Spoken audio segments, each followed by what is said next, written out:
apa benda baca kan. Sebab baru-baru ni pun saya berbual dengan satu ustaz. Dia kata, dulu ustaz kalau maulid Nabi ustaz, kita tidak ada dibangi, kita tak ada kasidah, gendang-gendang ni semua. Dulu marhaban berzanji. Ada kat sini Haji Safi berzanji tu. Haji Safi ramai orang-orang lama ya berzanji. Ya, berzanji. Tahu berzanji? Kan? Dia ada macam bacaan dia. Saya masih ingat lagi bila arwah bapak saya suruh baca. Saya baca depan arwah bapak saya. Saya baca Saya cakap, ni bukan baca berzanji, ni baca bahasa Arab. Salah, dia ada lengguk-lengguk dia lah. Ada lengguk-lengguk dia kan. Last saya kata dengan ustaz tu, saya kata saya kalau zaman tu saya cuma dengar apa yang orang baca, lepas tu saya sambut dia punya lirik aja, dia punya chorus dia. Abdillahumma qabrahul karim.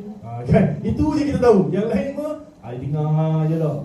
Bila kata Allah kan, dia seperti ada kan. Tapi zaman sekarang dah berzanji tu dah tak ada. Dah tak ada. Sekarang ni banyak kepada maulid tibai dan sewaktu dengannya ya. Tapi bukan bermakna tak ada tu maknanya salah, tidak. Tapi benda tu adalah benda yang baik pasal semua akan dibaca riwayat-riwayat tentang Rasulullah SAW, kehidupan Rasul SAW. Jadi kalau tahlil itu sendiri pertama, apa yang kita baca dalam tahlil tu? Kan, kita baca Al-Quran, kita baca zikir, kita berdoa kepada Allah ya. Itu pertama. Yang kedua apa lagi ada dalam tahlil biasanya? Apa maksud, apa bila kita dapat tahlil tu kan, keluarga tu kan, apa manfaat dia? Satu ialah kita baca apa-apa ayat Quran, zikir, selawat dan sewaktu dengannya kan. Apa lagi? Silaturahim, kita dapat berjumpa dengan keluarga, dapat jumpa dengan abang-abang, dapat jumpa dengan adik-beradik, dapat jumpa dengan sanak saudara kan. Orang Melayu kita ni ada event macam ni baru dapat jumpa, betul tak? So saya kata, orang Melayu dia sama ada baru lahir, dapat baby, cukur rambut kan. Bila apa lagi? Kematian, dia dah mati, baru datang. Contohnya bila pindah rumah, pindah ke kubur, datanglah orang tu semua Apa lagi agak? Bila ada kahwin, baru jemput. Ya, baru jemput. Bila cerai tak ada orang jemput kahwin dijemput insya-Allah. So ada majlis-majlis sini je baru kita tahu ini adalah acara keluarga. Kita dapat datang jumpa dengan keluarga kita. Dan paling penting pada saya, dia kadang-kadang bukan generasi kita je tau. Generasi anak kita, generasi cucu kita, kadang-kadang mereka tak kenal siapa sepupu mereka. Ada event macam ini barulah jumpa. Itu pun kalau dijemput. Lagi sekarang kalau majlis kahwin, dia tak jemput anak kita, dia jumpa mak bapak dia je kan. Tapi dah kena faham lah kenapa kan dan sebagainya kan. Jadi the point saya nak bilang sini ialah bahawasanya pertama kita cakap tadi ialah baca Quran, baca zikir, baca selawat. Nombor dua, kita silaturahim. Dan silaturahim itu adalah benda yang baik sangat ya untuk kita buat insya-Allah. Yang ketiga apa? Ialah kita dapat memberikan sedekah. Ada majlis, dia ada keluarga yang siapkan makan. Ada yang potluck. Betul tak? Semua orang bawa sikit-sikit kan. Lepas tu makan sama-sama dan sebagainya kan. Itu pun sunnah. Nabi pun suruh kita berkongsi makanan. Nampak tak? Jadi walaupun tahlil itu tidak pernah dilakukan Rasul SAW, tidak pernah dilakukan oleh para sahabat, tapi tahlil ni apa isi dia? Jadi bila tengok isi dia, sini baik-baik ni kan. So benda-benda baik ni kenapa kita kata tak boleh pula? Contohlah kan, boleh je, tak ada masalah. Tetapi kita tak mengatakan benda ni wajib. Nak buat, bacalah. Kalau tak nak buat, tak mengapalah ya. Saya sampai cakap dengan saya cakap selalu ya, kalau pada pandangan peribadi saya, kalau saya tanya pengantin, bakal pengantin, macam mana amalan agama pasangan awak, kalaulah ada berbeza pandangan, satu keluarga memang tak baca tahlil, satu nak kahwin pula dengan pasangan yang keluarganya baca tahlil, dia kahwin tak kakak? Saya kata boleh, asalkan tidak ada ta'assub. Ya, kalau keluarga pasangan kita baca tahlil dan kita memang tak baca ni orang, tapi kita yang nak datang kan, jangan pasal kita tak baca kita tak nak datang contohnya kan. Jadi kita datang supaya kita dapat eratkan silaturahim. Tak nak baca tak nak baca lah, sepatilah kan. Tapi asalkan ada elemen of silaturahim. Pasal kalau tidak, dia boleh mendatangkan masalah. Saya baru-baru ni ada satu pasangan, dia mesej saya, ustaz, bapa mertua saya dia punya pandangan dah serong Ustaz. Dah serong, dah rabak punya serong. Dia cakap sampai MUIS dah keluarkan satu fatwa yang golongan yang sesat. So sekarang bukan orang yang jauh, pasangan saya, bapa mak saya ni ialah pasangan yang dah serong dah. Kan dah serong ni, macam mana ni, dah sesat ni kan. So macam mana dia nak handle ni, dia dah stres ni. Dia nak selamatkan keluarga, at the same time also dia nak kena layan bapa mertua dia macam ni. Nampak tak? Jadi saya kata nak kahwin ni bukan sekadar kenal dia saja, tapi kena kenal agama dia. Kita kadang-kadang kita cakap kan, dia ni Ustaz saya suka dia because dia ada agama Ustaz. Tapi agama yang macam mana dia praktis? Agama Islam, sama-sama agama Islam, tapi macam mana punya Islam dia praktis? Nak kena tahu juga, nak kena ambil tahu juga. Dan kalau kita boleh ada sifat toleransi, itu lebih baik. Itu lebih baik insya-Allah. Jadi kalau maknanya, the point saya nak bilang sini lah, kalau ada dalam majlis tahlil itu, kita cubalah raikan bersama, walaupun kita mungkin ada pandangan yang berbeza, okay? Tetapi kalau kita tak nak buat, tak mengapa, tak menjadi wajib, tak menjadi dosa sekalipun. Ya, jadi kalau paling penting juga adalah menghormati keluarga. Sebab saya selalu katakan, kalau contohnya ada kematian, apa-apa pun praktis daripada keluarga tu saya tetapkan hormat. Dia keluarga ni nak baca tahlil, alhamdulillah. Keluarga ni tak nak baca tahlil, kita pun tak nak baca apa-apa, kan? Tapi kalau ada keluarga yang saya kenal, selalunya saya akan baca lah. Baru-baru ni juga ada sepupu saya meninggal, saya datang, saya duduk sebelah jenazah, saya terus automatik saya baca. Keluarga tak suruh tau, tapi kerana kita rapat, keluarga rapat kan, jadi saya duduk, saya baca Fatihah, terus baca tahlil. Terus automatik, tak apa minta izin. Pasal pada saya, jenazah tu ada kat situ, tunggu tukang mandi, yang lain semua duduk tengok jenazah ni kan. Saya kata ni apa cerita semua tengok jenazah, kan? Kesian. Mungkin tak ada imam, mungkin tak ada orang yang nak lead, kan? Mungkin keluarga pun tak tahu apa nak buat. Jadi saya datang, saya terus baca. Tapi kalau saya datang ke rumah orang yang saya tak kenal, ataupun yang saya kurang kenal, saya akan duduk luar, saya akan just duduk tengok jenazah. Bukan tengok jenazah, saya pun tengok jenazah lah. Kan? Jenazah ni macam ni, jenazah ini sebagainya kan, contoh lah kan. Kecuali kalau dia cakap, Ustaz, tolong Ustaz baca zikir-zikir sikit Ustaz, semua baca doa sikit Ustaz, saya akan baca. Jadi ingat kalau saya datang ke mana-mana majlis, contohnya lah, you all telefon saya, Ustaz mak saya meninggal, bapak saya meninggal, saya datang, kalau nampak saya datang, jangan cakap automatik saya nak baca Pasal you all tak suruh, saya tak akan baca. Tapi saya kata tadi, benda tu tak wajib, kan? Benda tu tak wajib. Baca, tak nak baca sudah. Tapi ingatlah, bila kita baca apa? Kita baca zikir, kita baca doa, kita baca ayat Quran. Dan bila semua tengok jenazah, tengok jenazah, buku Yasin kat sebelah. Apa nak buat kan? Sebab saya pernah selalu katakan, kalau jenazah, sekarang ni banyak juga pengurusan jenazah yang menawarkan servis mandikan jenazah waktu malam. Dengar malam ni takut malam danger ni banyak cerita hantu ni. Tak salah pun mandikan jenazah malam, sama je kan. Jenazah tu akan stay kat rumah tu ke, esok baru mandi. So ada pengurusan jenazah yang menawarkan pengurusan tersebut. Kalau rasanya kita setuju, pewaris setuju, buat. Apa bezanya Ustaz? Apa bezanya mandi pagi dengan mandi malam? Apa beza Ustaz? Mandi malam orang tua kita tak bagus tau, sejuk badan. Itu orang yang hidup. Ini mana mati dah ni. Kan? Apa cerita malam orang tua pula. Okey, kalau kita tengok pengurusan jenazah, ialah pertama mandikan, kafankan, solatkan, kebumikan. Betul tak? Maknanya orang itu boleh solat kalau sudah dimandikan dan dikafankan.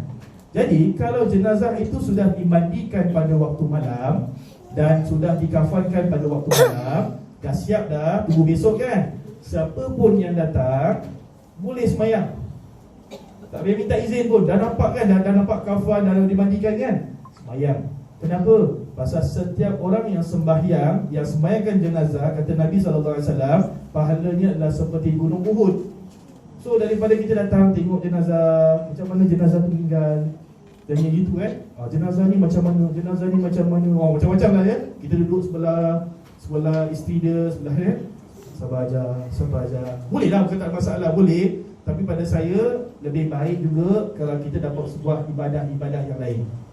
Lebih worse kalau contohnya kita duduk luar, kita duduk bawah blok, bawa sedunia, bawa sisa rokok lah apa dan sebagainya kan. Pada saya naik atas, kita datang ziarah jenazah kan, datang malam, tapi ziarah dan jumpalah keluarganya. Lepas dah jumpa balik ya. Saya pernah satu kali datang, tapi jenazah tu belum dimandikan.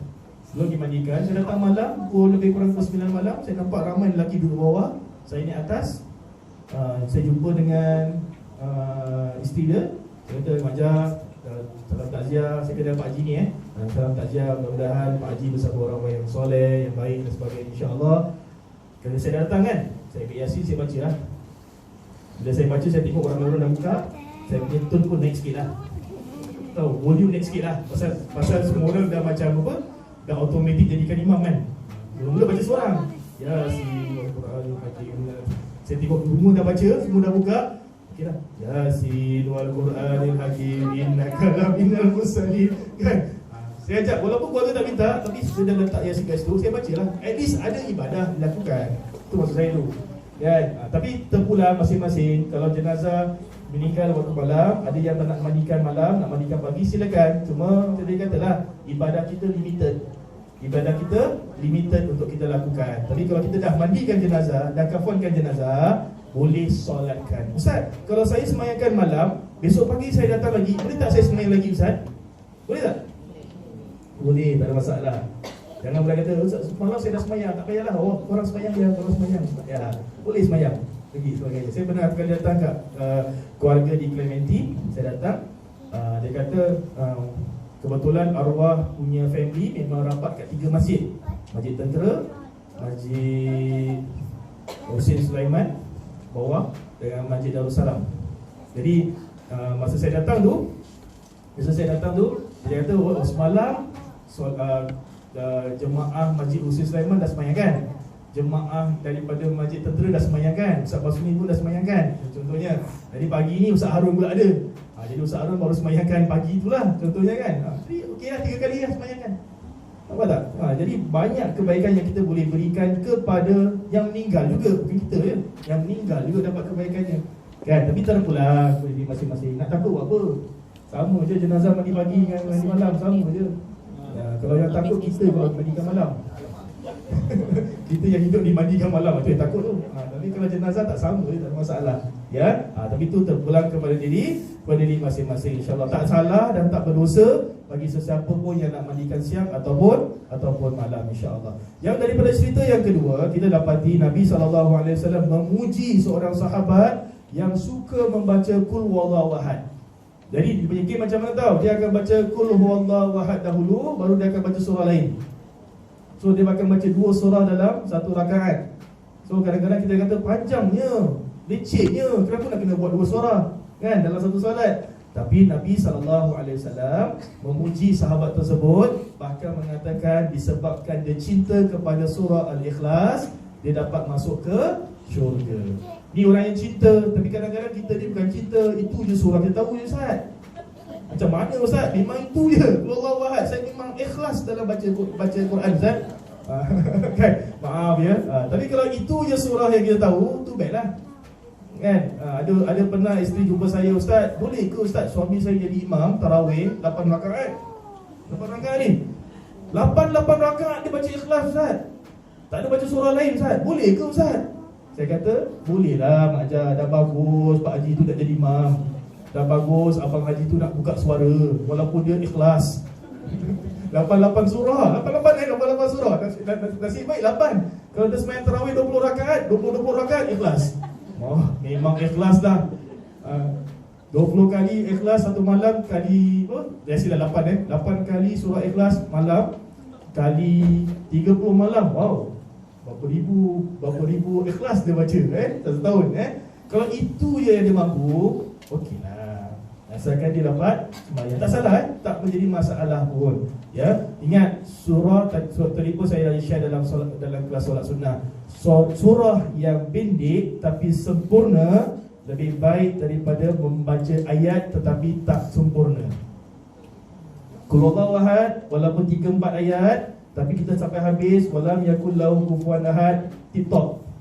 Bagus. Malah saya nikahkan orang KL. Saya kata padu. Dalam bahasa orang Malaysia, padu. Ikut dah buat dia kan.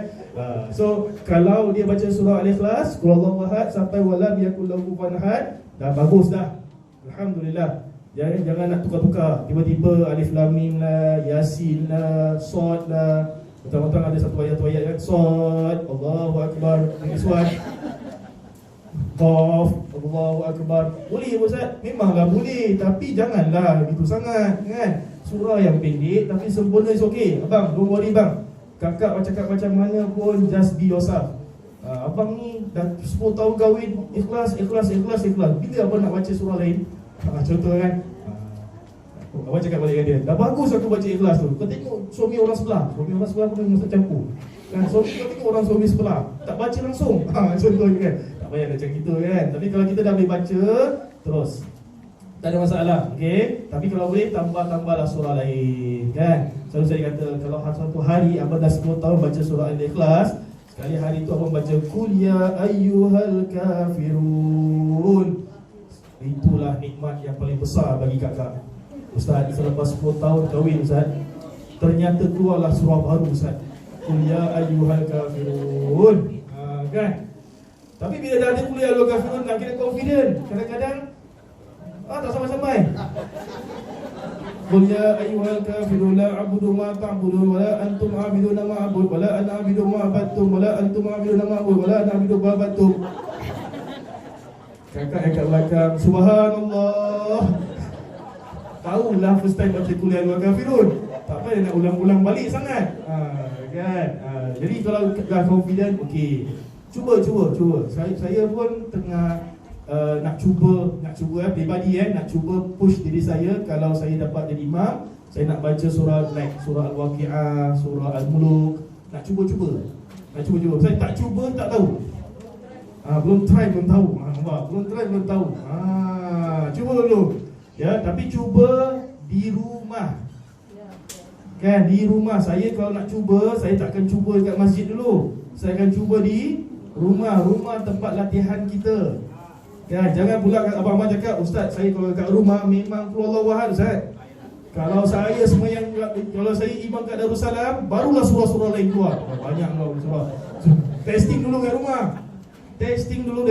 rumah. Salah pun orang kat rumah je saja yang tahu. Kalau tadi saya kata wala antum a'bidun nama abud, ulang-ulang itu je, yang ketawa kat rumah tu je yang ketawa. Kan? Jangan cuba nak tiba-tiba baca dekat masjid. Kan? So kita faham, testingnya adalah di rumah. Salah silap pun di rumah. Dan saya pernah kongsi pengalaman peribadi saya tak pernah baca satu ayat tu, tapi tiba-tiba nak baca ketika jadi imam solat tarawih. Tahu apa jadi? Tersangkutlah. Bila saya dah baca ayat tu, saya terdiam. Saya perlukan bantuan, alat bantuan. Ada alat sokongan daripada siapa? Daripada orang belakang Tapi bila mana saya dah tersangkut, dia macam gini macam contoh walam contohlah Qul huwallahu ahad, Allahus samad. Tak, terus macam dah buntu. The next one is lam yalid kan, contoh kan. Terus tak tahu apa nak baca, dapatlah bantuan daripada orang belakang. Tapi orang yang belakang, subhanallah. Saya kata, okey, saya baca balik. Qul huwallahu ahad, Allahus samad, subhanallah. Dalam hati aku tak nak tahu subhanallah. Aku nak tahu apa ayat selepas tu. Contohnya kan. Tapi oleh kerana tak pernah baca ayat tu dan jemaah mungkin tak hafal pun ayat tu, jadi last patah balik, surah pendek balik kan, betul-betul Allahu ahad, Allahus samad. Dalam hati makmum tu mungkin cakap, Ustaz tak payah nak ngadi surah-surah panjang Ustaz. Kalau kita dah memang di surah Al-Ikhlas, biarlah ikhlas terus Ustaz, sama-sama Ustaz. Jadi poin saya nak bilang, first teruskan dengan apa yang kita tahu. Kalau kita cinta pada satu surah, baca. Saya personally saya suka surah seperti surah Al-Insyirah. Surah Al-Insyirah, alam nashrah laka sadrak. wa wada'na anka wizrak. Itu surah paling power tu. Ya, power tu pada saya lah. Power tu pasal dalam Al-Quran Allah kata fa inna ma'al usri yusra. Setiap kesusahan ada kesenangan. Inna ma'al usri yusra. Setiap kesusahan ada kesenangan. Saya suka surah tu. Tapi saya tak boleh baca ayat tu je. Setiap kali sembahyang macam tu je kan. Jadi saya juga baca surah-surah yang lain, yang pelbagai-pelbagai ya. Kadang-kadang rasa rindu, dah lama tak baca surah ni, baca surah lain dan sebagainya ya. Tak jadi masalah. Tapi kalau itu je surah yang abang kakak tahu, surah Al-Ikhlas, silakan baca. Ya, silakan baca. Kalau kerana Nabi pun kata kalau disebabkan kita sayang kepada surah itu, disebabkan itu juga boleh mampu bawa kita ke dalam syurga Allah Subhanahu wa taala. Jadi kalau kakak ataupun abang ada surah punya favorite, cakap dengan kakak yang I memang suka surah ni yang jadi you kena faham ya, setiap kali you semayang dengan I, memang ini surah I akan baca. Memang ini surah I akan baca. Tak kira lah apa-apa juga surah sekalipun ya. Wallahu a'lam bissawab. Baik, jadi bapa kakak dirahmati Allah, sekarang ni kita dah masuk dalam bulan Maulid. Jadi sama-sama yuk kita baca beberapa bait qasidah ya, sebagai hilwah, sebagai satu bersama-sama kita melazimi mengingati perjuangan Rasul sallallahu alaihi wasallam. Jadi saya persilakan teman-teman untuk meneruskan bacaan insya-Allah.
بشرى لنا نلنا المنى زل العنا وفرهانا والدار أنجز وعده والبشر أصحاب عنانا بشرى لنا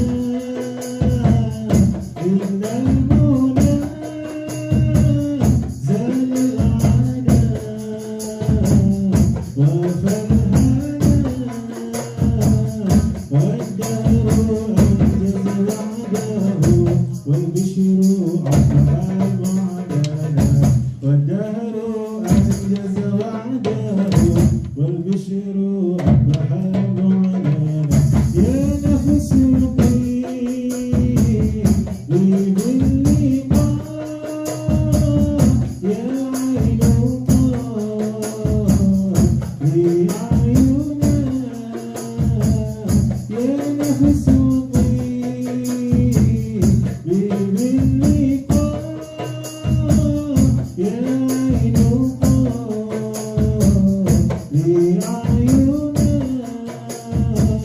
هذا جمال المصطفى وروحه لاحت لنا هذا جمال المصطفى وروحه لاحت لنا بشرى لنا نلنا المنى زل العنا وفرهانا والدهر أنجز وعده والبشر ألهام لنا بشرى لنا إن المنى زال العنا وفرهانا والدهر أنجز وعده والبشر أصحاب عنانا والدهر أنجز وعده والبشر أصحاب عنانا يا روضة هادي الشفيع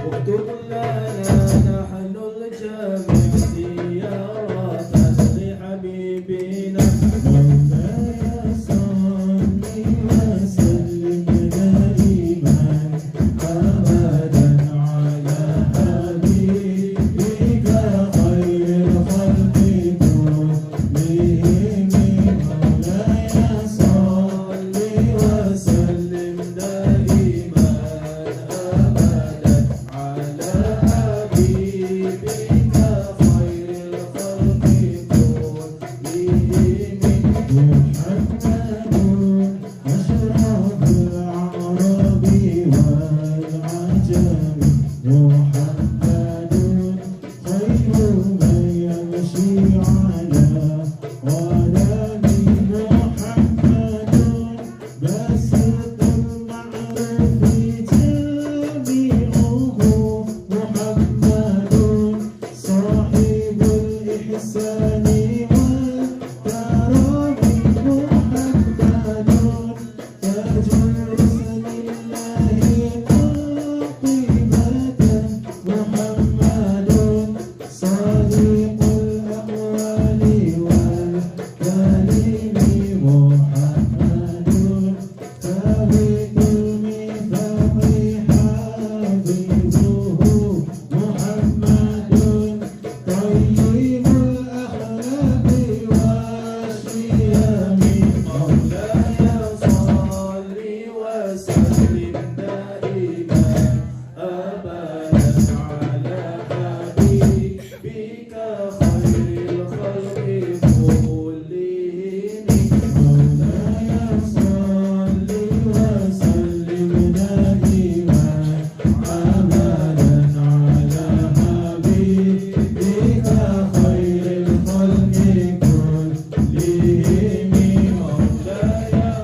salli wa sallim daiman abadan ala habibika khairil khalqi kullihim.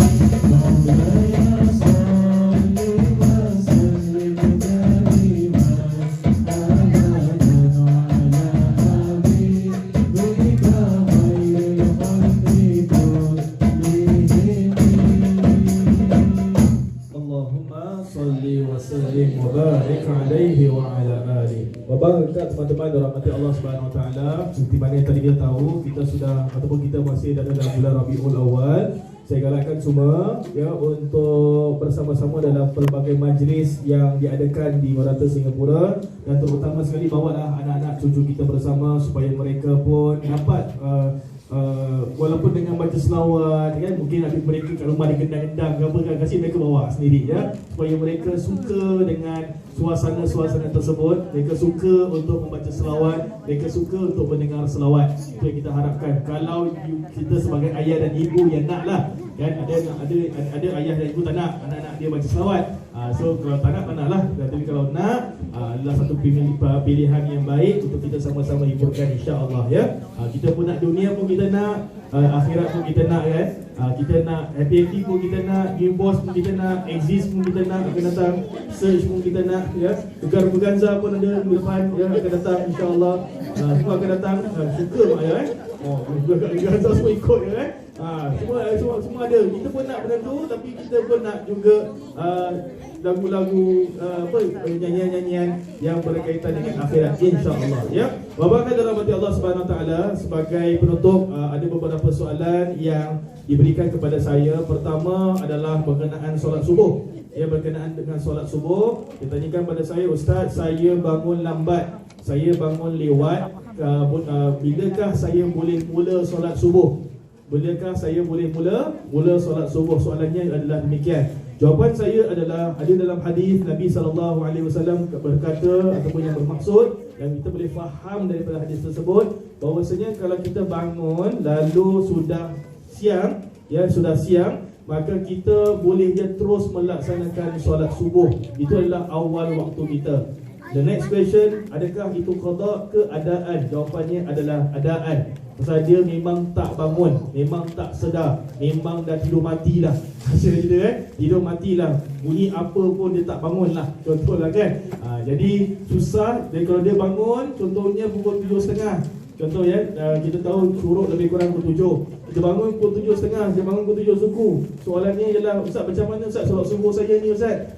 Terus sembahyang, terus sembahyang. Jangan pula lingat-lingatkan pula, tu lain pula dah 7 suku dah hal buat lambat. Lepas tu siap dengan roti 2 keping dulu, kopi dulu ya, makan big breakfast dulu McDonald kan, baru nak sembahyang subuh. Petang-petang dah awal waktu, tapi janganlah lingat-lingatkan. Bila kita dah bangun, kita cepat-cepat solat subuh ya, cepat-cepat solat subuh. Ustaz, kan bila dah waktu syuruk, itu adalah waktu yang dilarang kita solat. Betul. Apabila kita cakap waktu yang diharamkan adalah selepas subuh, kedua adalah selepas asar, ketiga adalah waktu tengah hari yang sedang tegak. Ini adalah waktu-waktu yang diharamkan solat. Tetapi kalau solat wajib, qada pun adalah solat yang wajib, kita boleh melaksanakan tak kira apa jua masa. Solat jenazah pun boleh dilakukan pada bila-bila masa. Solat tahiyatul masjid pun boleh dilakukan pada bila-bila masa. Faham kan kasih ya? Jadi walaupun ada waktu yang diharamkan, contoh selepas asar ada solat jenazah, kadang-kadang tertanya dalam diri, kadang-kadang jenazah tu meninggal pagi kan, diurus-uruskan sampailah lepas asar baru dah disolatkan. Tertanya dalam diri, boleh ke saya sembahyang Ustaz lepas asar? Kan waktu haram. Ya, memang waktu haram, tapi bukan untuk solat jenazah. Solat jenazah masih boleh dilakukan pada bila-bila masa sekalipun ya. Jadi kalau solat qada ataupun solat yang tadi kita baru bangun, kita boleh laksanakan bila kita sudah bangun. Ya, bila kita sudah bangun. Kecuali kalau contohnya memang kita dah bangun tapi tidur balik. Kita sendiri tahu ulangan, kadang-kadang alarm dah bunyi 5.30, alarm dah bunyi pukul 6, kita taruh, diamlah kita tahu diamlah kan. tengok, alamak hari ni hari Minggu lah, tak payahlah kan, bukan kerja bangun pagi sangat pun. Okey, tak payah. Kita dah bangun dah, tutup handphone, lepas tu tidur balik, bangun 7.30. Tu macam mana Ustaz? Itu sendiri dah tahu, maknanya kita dah bangun, tapi kita tidur balik dan sudah lepas waktu. Itu dinamakan sebagai qada. Sebagai qada, pasal kita dah sedar, lepas tu kita terlepas. Okay, jadi benda ni boleh, tapi soalannya, boleh tak Ustaz saya terus mayang pada pukul 7 suku dan sebagainya? Boleh, tak ada masalah. Pasal kita belum semayang. Kita belum semayang, ingat tapi sama-sama juga kadang-kadang bukan subuh je, kadang-kadang maghrib. Kita lepas asar kita tidur, yang tertidur lepas isyak baru bangun. Maghrib dah tak sedar, contoh kan, maghrib tak sedar. Sama juga kalau contohnya memang kita tak sedar langsung, lepas solat isyak kita semayanglah maghrib.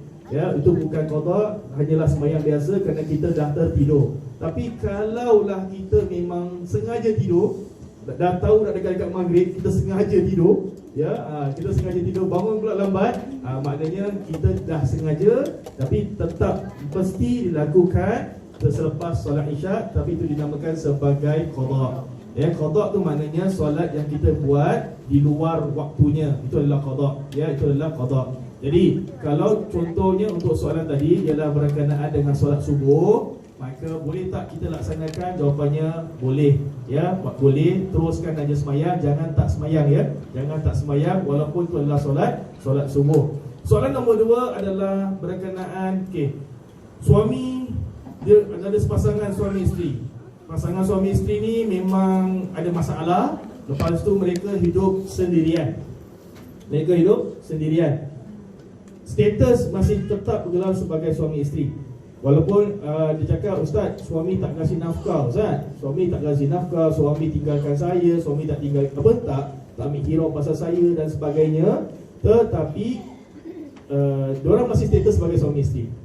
Ada mak bapak dia keliru, Ustaz, kan ada kan yang mahkamah bila kita nak kahwin, kan kita akan cakap kalau kita tinggalkan isteri 4 bulan berturut-turut tak kasih nafkah dan sebagainya kan, lepas tu boleh jatuh talak. Kan, ni dah automatik Ustaz, ni bukan 4 bulan, ni dah setahun Ustaz dia tinggalkan saya, contohnya kan. Tapi kita kena faham, dalam ta'liq tersebut kita akan baca, suami tu akan baca, jika suami melakukan ini kan, dan isteri mengadu di mahkamah kan, dan mahkamah dapati memang ada bukti mengatakan suami melakukan demikian, maka jatuhlah talak 1. Ingat syaratnya ialah ada pengaduan. Jadi kalau isteri yang tak mengadu, dia walaupun tak dibayar nafkah, dipukul, dia tak pernah mengadu kepada mahkamah, tak jatuh talak. Tidak akan jatuh talak sama sekali. Sebab saya kata dengan yang ni, dia punya soalan apa Ustaz? Saya nak pergi umrah. Saya nak pergi ke umrah. Wajib tak, perlu tak saya bilang suami saya? Wajib tak saya bilang suami saya? Dia tak ambil kisah, Ustaz, saya rasa saya mesej dia pun dia tak ambil kisah pun dan sebagainya. Saya kata, kita nak buat ibadah ni di umrah, kita dah keluarkan 3,000, 4,000 kan. Kita nak ibadah yang tak tenteram ke tenteram? Tenteram pasal kita dah bayar 4,000 ni kan. Dah bayar 4,000, kita pun tak nak pergi fikir, kita nak relax, nak tenang-tenang nak ibadah kat sana. So saya kata, walaupun suami tak tinggal bersama selama setahun, tapi pada pandangan saya, tolong minta izin daripada suami. Mesej suami cakap saya nak pergi ke umrah, contohnya gini, sama ada dia reply ataupun tidak, itu tak kisah. Yang penting awak dah beritahu. Awak dah beritahu yang awak nak pergi ke umrah, contohnya kan, supaya tidak timbul apa-apa fitnah selepas itu. Kalau timbul fitnah, kau tengoklah, so isteri aku, kau tengok dia pergi umrah, datang pergi umrah, dia tinggalkan aku seorang-seorang. Padahal suami dia dah lama tak tinggal, tak tinggal bersama, contohnya kan. Kadang-kadang disebabkan cara kita ni boleh menimbulkan fitnah dan takut disalah faham. Dan kita pun dah belayar 3,000, 4,000, kita rasa macam apa yang kita buat ni salah rupanya, contohnya kan. So kita tak nak buat itu. Jadi nasihat saya, walaupun awak tak tinggal bersama, suami dah tak kasih nafkah, suami dah tak berindah dan sebagainya, tapi status masih tetap sebagai seorang suami dan isteri. Awak tak buat tanggungjawab, itu masing-masing tanggung sendiri, tapi status masih suami isteri. Isteri yang nak pergi, tolong beritahu suami tolong beritahu suami. Ada masalah, memang kalau boleh saya tak nak keluarga yang macam ini. So it's either you nak selamatkan ataupun you nak memang tak nak selamatkan. Kalau you tak nak selamatkan, tolong pergi ke mahkamah, settlekan dengan cara baik, ikut cara-cara mahkamah dan settlekan gitu. Jadi kita boleh move on daripada apa yang berlaku kita selama ini. Kalau tak, selama setahun tidak ada masalah. Ustaz, kalau dalam masa setahun ni Ustaz, saya dan perempuan ni ataupun lelaki ni ada hubungan lain, macam mana ni Ustaz? Saya ni lagi kalau perempuan ada hubungan dengan lelaki lain, dia memang suka dengan saya, dia memang berat pasal saya, contohnya kan, macam mana ni Ustaz? Takut jadi nusyus. Ya, takut jadi nusyus. Jadi saya memang galakkan, kalau memang dah tak boleh works, dah memang dah tak boleh, memang dah tak ada hati, dah tahu hati dan sebagainya, settle dekat mahkamah, keluarkan dengan secara formality. Inilah keputusan yang diambil. Jadi senang untuk kita buat sesuatu, nak pergi umrah ke, nak pergi mana pun, senang dan tenang. Kan? Jadi soalan ini saya kata tetap kena minta izin, tetap kena beritahu suami, ya, message pada suami. Dia tak respon, terpulang pada diri dia, tapi sekurang-kurang kita dah message. Kalau contoh in the future timbul masalah fitnah, at least ada bukti dalam message, saya dah message awak pada hari ini, pada tanggal ini, tapi awak tak balas apa-apa, jadi saya pergi juga. Contohnya boleh tak ada masalah. Tapi jangan pula last minute, besok nak pergi, malam ni awak message. Kan, besok nak berangkat, malam ni awak message. Aku nak bilang kau aja, dia kau dah marah kan, aku lah kan. Dia kalau tengah happy, I nak bilang you. Cuba kalau tengah marah, aku nak bilang kau macam aku nak bilang kau yang besok aku nak pergi umrah. Kalau suami tak izinkan, tak jadi kan. Tapi takkanlah besok dah nak pergi ni, takkan baru minta izin, contohnya kan. Jadi saya memang nasihatkan, minta izin dan beritahu siang-siang. Tapi kalau memang ada masalah rumah tangga, settlekan. Ya, jangan benda tu jadi tangguh, jadi tergantung. Kita tak tahu mana kita nak buat, mana kita nak pergi pun kita tak tahu, kerana kita masih ada status sebagai suami dan masih suami dan isteri, ya. Jadi itu jawapan saya kepada yang bertanya soalan-soalan yang sedemikian, insya-Allah. Baik, Bapak Kakak dirahmati Allah SWT, sekarang ni pun zuhur dah awal. Marilah sama-sama kita tutup dengan membaca doa dan beberapa zikir. Tapi sebelum itu saya nak kongsi pada semua, insya-Allah, bagi siapa yang sudah dapatkan tempat untuk acara ni, alhamdulillah, kita akan jumpa nanti 8 Oktober. Tempat lebih kurang dalam 80 tempat sahaja. Jadi bagi siapa yang nak dapatkan, khusus bagi siapa-siapa yang tak tahu nak register macam mana cara dia, dekat luar nanti boleh jumpa dengan Hamidah ataupun mana-mana sukarelawan, registerkan diri anda. Nanti insyaAllah kita akan tolong registerkan bagi siapa yang tak tahu nak buat register secara online. InsyaAllah 8 Oktober kita akan ada ceramah di Masjid Sultan, insyaAllah, ya, bersama Ustaz Mizi, Ustazah Syamil, dan sewaktu dengannya, insyaAllah. 30 lebih nampak mahal, tetapi duit ini adalah untuk pembangunan Masjid Darussalam, peningkatan Masjid Darussalam. InsyaAllah ada manfaatnya juga untuk masjid, insyaAllah, ya. Jadi ini akan diadakan pada 8 Oktober, ya, 8 Oktober. Hanya baki dalam 80 tempat sahaja, 80 tempat sahaja, insyaAllah. Keduanya, kelas nak belajar lagi, insyaAllah terus. Minggu depan kita ada, ya, lagi satu minggu pun kita ada. So berterusan lah, kelas ini untuk minggu ni kita berterusan sampailah 1 Oktober. Nanti 8 Oktober barulah kita akan pergi ke Masjid Sultan seperti biasa, seperti mana tadi saya kongsikan. Bagi siapa yang mempunyai anak-anak, cucu-cucu yang belum berkesempatan belajar agama, Masjid Darussalam provide kelas percuma selama 8 minggu, ya, selama 8 minggu untuk yang berumur 13 dan 18, 13 sampai 18 tahun selama 8 minggu kelas, ya. Pak Haji, Mak Ajar jangan masuk pula, ya. Saya nak belajar boleh.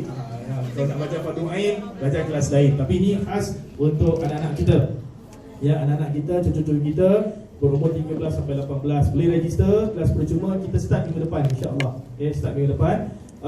Kelas saya insya-Allah di Masjid Darussalam pada 25 September nanti, insya-Allah kita akan belajar pasal solat berjamaah. Jadi kalau siapa-siapa yang nak refresh balik pasal solat berjamaah, yang nak belajar cara-cara solat berjamaah, confuse bila sembahyang lambat ni, ada orang join masbuk, macam mana nak start sembahyang dan sebagainya, kan. Boleh refresh balik, insya-Allah pada 25 dan 26 September. Please register, ya, kelas percuma untuk semua, insya-Allah. pada hari Rabu akan datang ini kita ada dua kelas, dua program. Satu program pada waktu malam adalah bersama dengan Dr. Hanif berkenaan dalam bab berlapang dada dalam agama, macam mana nak hidup dalam keadaan Singapura yang serba moden dan juga bukan negara Islam. So macam mana kita nak seimbangkan perkara tersebut. Tapi pada waktu siangnya, bagi siapa ibu-ibu khusus yang tidak bekerja, yang tidak bekerja dan ada di rumah, bolehlah bersama dalam zikir dan selawat pada hari Rabu jam 11 pagi bersama Ustazah Kamisih. So, ini khas untuk ibu-ibu, kakak-kakak yang tak bekerja, bolehlah datang masjid pada 20 September hari Rabu pagi. InsyaAllah dia ada kuliah Ustaz Ahmad Dahri, dan pada masa selepas tu ada zikir selawat bersama Ustazah Kamisih, insyaAllah ya. So ini adalah program-program yang bakal dianjurkan pada masa-masa yang akan datang, insyaAllah. Dan minggu depan insyaAllah saya akan kongsikan apakah acara masjid untuk 12 Rabiul Awal, insyaAllah saya akan kongsikan bersama. Baik abang-abang agak dirahmati Allah Subhanahu Wa Taala, di sini ada permintaan untuk kita bacakan doa selamat bagi Encik Muhammad Jali bin Abbas ya, yang sedang berada di hospital. Mudah-mudahan Allah sembuhkan segala penyakit-penyakitnya, insya-Allah. Mudah-mudahan Allah berikan kesabaran dan pahala yang besar di atas kesabarannya. Dan juga buat Puan Safiah binti Yahya yang baru menyambut hari lahir beberapa hari lepas. Mudah-mudahan Allah terus berkati umurnya, mudah-mudahan Allah berikan kebaikan di dunia dan di akhirat, dan mudah-mudahan Allah juga memberikan kepada kita semua kebaikan dan perlindungan daripada Allah Subhanahu Wa Taala. Mudah-mudahan apa yang kita hajatkan, apa yang kita lalui senantiasa diberikan kesabaran dan kemudahan. Amin ya rabbal alamin. Atas nama ini dan apa tujuan yang baik, Al-Fatihah. أعوذ بالله من الشيطان الرجيم بسم الله الرحمن الرحيم الحمد لله رب العالمين الرحمن الرحيم مالك يوم الدين إياك نعبد وإياك نستعين اهدنا الصراط المستقيم صراط الذين أنعمت عليهم غير المغضوب عليهم ولا الضالين آمين أستغفر الله رب البرايا أستغفر الله من الخطايا أستغفر الله رب البرايا أستغفر الله من الخطايا يا Allah, ampunkan dosa terima la taubatku, rahmatilah hidup ini hingga akhir hayat nanti, hingga akhir hayat nanti. Allah astaghfirullah astaghfirullah minal khataya astaghfirullah rabbal baraya astaghfirullah minal khataya ya Allah, kami lemah, kuatkanlah hati ini, berikanlah ampunanmu serta ridha syafaatmu serta ridha syafaatmu. Allah astaghfirullah rabbal baraya astaghfirullah minal khataya astaghfirullah rabbal baraya astaghfirullah minal khataya. بالله من الشيطان الرجيم. بسم الله الرحمن الرحيم. الحمد لله رب العالمين وبه نستعين على أمور الدنيا والدين والصلاة والسلام على رسول الأمين وعلى آله وصحبه أجمعين. Ya Allah, ya Tuhan kami, pada hari yang baik, bulan Rabiul Awal yang baik ini, ya Allah, di rumahmu ini kami menadah tangan, kami mohon kasih sayangmu ya Allah.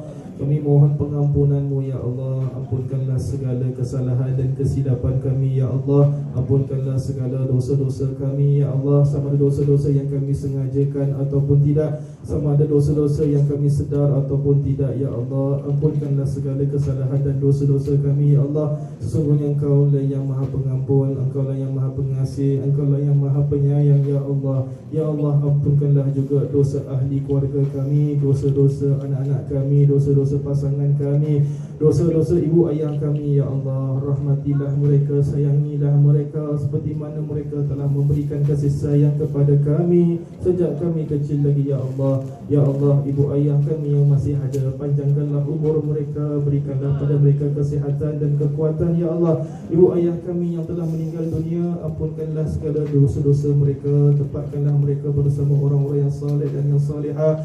Jadikanlah kubur mereka antara taman-taman syurga-Mu ya Allah. Ya Allah, Engkau lah yang Maha Kuat, Engkau lah yang Maha Berkuasa, Engkau lah yang Maha Bijaksana ya Allah. Berikanlah kemudahan, kekuatan kepada kami dalam menguruskan keluarga kami ya Allah. Berikanlah kekuatan dan kemudahan kepada kami dalam kami menjalankan setiap amanah yang Engkau berikan ya Allah. Berikanlah kami kekuatan, kemudahan dalam kami menyelesaikan setiap masalah-masalah kami ya Allah. Berikanlah kami kekuatan dan kemudahan dalam kami menghadapi setiap ujian yang Engkau berikan ya Allah. Ya Allah, berikanlah kesabaran, berikanlah kemudahan, berikanlah pahala yang besar di atas segala kesabaran kami dalam menerima ujian-Mu ni ya Allah. Kami redha akan apa yang telah Engkau tentukan buat diri kami ya Allah. Kami redha dan kami memahami apa yang telah Engkau tentukan buat diri kami ya Allah. Namun kami ini adalah kami adalah hamba-hamba-Mu yang lemah. Kami adalah hamba-hamba-Mu yang senantiasa memerlukan pertolongan daripada-Mu ya Allah. Wala haula wala quwwata illa billahil aliyyil azim. Ya Allah, ya Tuhan kami, berkatilah setiap nikmat yang telah Engkau berikan kepada kami ya Allah. Berkatilah pasangan kami, berkatilah anak cucu kami, berkatilah keluarga kami, berkatilah pekerjaan kami, berkatilah kesihatan kami, dan berkatilah setiap apa yang telah Engkau berikan kepada kami ya Allah. Jadikanlah nikmat-nikmat ini sebagai perkara yang dapat menambahkan kesyukuran kami kepada-Mu ya Allah. Jangan lekakan kami dengan nikmat-nikmat ini ya Allah. Jangan lekakan kami dengan nikmat-nikmat ini ya Allah. Ya Allah, peliharalah kami, keluarga kami, pasangan kami, anak-anak kami, masyarakat semuanya daripada sebarang bala dan wabak ya Allah. Sembuhkanlah segala penyakit-penyakit kami ya Allah. Sembuhkanlah segala penyakit-penyakit kami ya Allah. Berikanlah kami kekuatan, kemudahan dalam kami menerima segala apa yang Kau telah tentukan buat diri kami ya Allah. Rabbana hab lana min azwajina wa dhurriyyatina qurrata a'yunin waj'alna lil muttaqina imama. Rabbana atina fid dunya hasanah wa fil akhirati hasanah wa qina adzaban nar. Wa sallallahu ala sayyidina Muhammad wa ala alihi wa baraka wa sallam.